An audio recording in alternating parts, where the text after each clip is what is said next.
شہباز صاحب، انڈیا والی ٹریڈ، دیکھیے دو باتیں. ہر جو بھی شخص ہوتا ہے، پاکستان کے سارے لوگ ہی محب وطن ہیں، طارق فضل صاحب بھی محب وطن ہیں، ہم سارے لوگ اپنے اپنے پرسپیکٹیو سے چیزیں دیکھتے ہیں.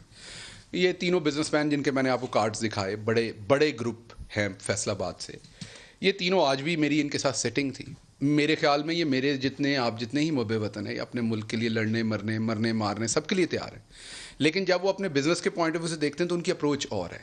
تو جو ای سی سی تھی اس میں جو کامرس منسٹری تھی، انہوں نے پرائس سینسٹیو ہو کے انہیں لگا کہ یہاں سے چیز منگوائیں تو ہمیں سستی مل جائے گی، تو انہوں نے ایک وہ ریکمنڈیشن دے دی. سر پرائم منسٹر کے اوپر تنقید یہ ہے کہ وزارت تجارت ان کے پاس ہے کیونکہ ایڈوائزر ہے رزاق صاحب. میں بتا دیتا ہوں، تو سمریوں کے دستخط ان کے. میں آپ کو پروسیس بتا دیتا ہوں کیا. اب کیونکہ وہ فیڈرل منسٹر نہیں ہے، وہ ایڈوائزر ہیں، تو اس لیے وہ ان کی سمری پہلے پرائم منسٹر آفس جانی ہے.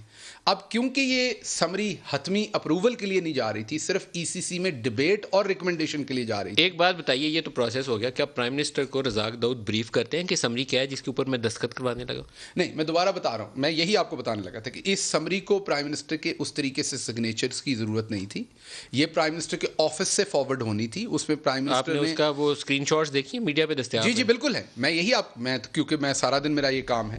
پرائم منسٹر صاحب پرائم منسٹر کو بریف کیا گیا تھا اسی سی میں سمری؟ میں دوبارہ داؤد نے بتایا تھا ضرورت اس لیے نہیں تھی اس کی ڈیٹیل سر انڈیا کی کہ ای سی سی میں پہلے ڈیبیٹ ہو جائے. نہیں سر، ای سی سی میں پہلے ڈیبیٹ ہو جائے. نہیں سر، اور اس کے انڈیا بعد والی ٹریڈ آپ کو کچھ بھی کرنا ہو اسٹریٹجک ڈیسیژن ہوتا ہے. آپ ڈیفنس اور فارن منسٹری سے انپٹ کے بغیر وہ سمری موو نہیں کرتے. میں یہی آپ کو کہنے لگا کیونکہ یہ بہت سینسٹیو میٹر ہے. لیٹ می کمپلیٹ پبلک کے لیے.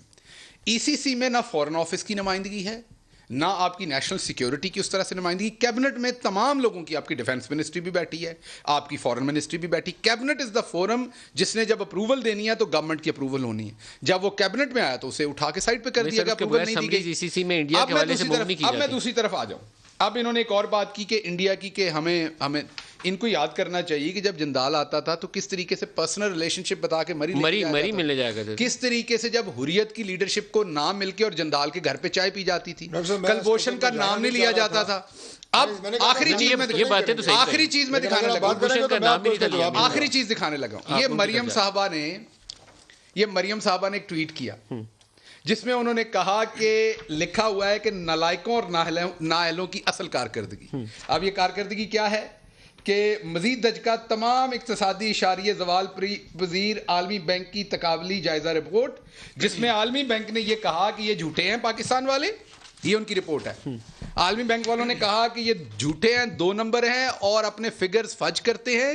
یہ مکار لوگ ہیں جو ہمیں چکر دیتے ہیں، دھوکہ بازی کرتے ہیں، دھوکہ دہی کا مرتکب ہے. آئی ایم ایف نے قرضے کی قسط ہماری منظور کی ہے، اس میں پڑھ لیجئے گا. اچھا، پاکستان بجٹ، وہ انہی کے میں یہی بتانے لگا ہوں. Pakistan budget has lost credibility.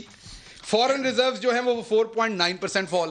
یہ مریم بی بی کو پتہ نہیں لگا کہ یہ ان کے ابے کی حکومت کی کارکردگی ہے. پھر فوراً ڈیلیٹ کیا یہ ٹویٹ. یہ ان کو ٹویٹ کیا انہوں نے، میں دینے لگا ہوں. یہ ٹویٹ کیا مریم بی بی نے، پھر فوراً اس کو ڈیلیٹ کیا. جلدی سے میں حکومت ابے دی کارکردگی دسنا، ذرا تھوڑا جا پڑھ لیا کریں. میں حکومت ابے دی کارکردگی دسن لگا. گزارش یہ ہے کہ ہمارے دور میں اگر ہم نے کہا کہ ڈاکٹر صاحب تھوڑا اپنے گھر میں صدا کر لیے، تسی کیا غدار نے، آج کیا جا رہا ہے اپنے گھر میں صدا کر لیا، کوئی غدار نہیں ہے. جندال آ گیا جی، مودی آ گیا جی، مودی کے یار ہو گئی جی، غدار ہو گئے جی، فلان ہو گئی جی. ہمارے دور میں بھی ایک دفعہ بات ہوئی تھی، صرف بات ہوئی تھی. خرم دستگیر صاحب تھے. میں چونکہ اپنی پارٹی کا مور اور لیس ٹی وی پہ آتے ہیں، اسپوکس پرسن ہے. ایک جملے میں، لیکن ہم نے نہیں کی. ٹریڈ کی بات بہت دور کی بات ہے. یعنی آپ ان سے جفیاں بھی ڈال رہے ہیں، غدار آپ دوسروں کو ڈکلیئر کر رہے ہیں. اور یہ ڈاکٹر صاحب نے جو ساری کہانی سنائی ہے نا، یہ اپنی انہوں نے صرف جوش خطابت سے لوگوں کو، دیکھنے والوں کو گمراہ کرنے کی کوشش کی ہے. پرائم منسٹر عمران خان کشمیر کے لیے کلیئر ہے اور انشاءاللہ ہمیشہ کشمیر پہ کھڑے ہوں گے. پروگرام کا وقت بڑا مشکل قوم نے کھڑا کیا ہے.